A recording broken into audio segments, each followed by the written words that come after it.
భాగస్వాములు కావడం, ఇది వారి ఎజెండా. సిగ్గుపడాలి నిజంగా ప్రజాస్వామ్యం అంతా కూడా.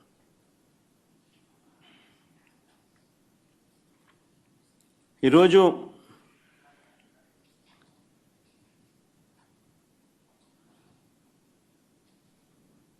ఎంత దారుణంగా వీళ్ళు ఎన్నికలు చేశారు, ప్రజాస్వామ్యాన్ని ఎంత దారుణంగా వీళ్ళు కూని చేశారన్నది ఈ రెండు ఎన్నికలు ఉదాహరణగా నిలబడతాయి. నేను కొన్ని సన్నివేశాలు చెప్పుకుంటూ పోతాను, సో దట్ అసలు ఎన్నిక అనేది ఎలా జరిగింది అన్నది కూడా రాష్ట్ర ప్రజలందరికీ కూడా అవగాహన అన్నది వస్తుంది.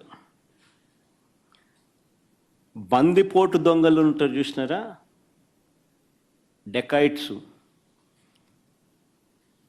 ఇంతకుముందు అదేదో ఏం వ్యాలీ అది, చంబల్ వ్యాలీ అని వింటా అంటాం.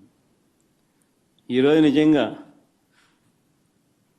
దాన్ని మరిపించినారు. బందిపోట్లకు మించి చంద్రబాబు నిన్న పులివెందుల రూరల్ జెడ్పీటీసీ ఓట్లను దౌర్జన్యంగా వేసుకున్నాడు. సాక్షాత్తు పోలీసులు దాన్ని దగ్గరుండి ప్రోత్సహించారు.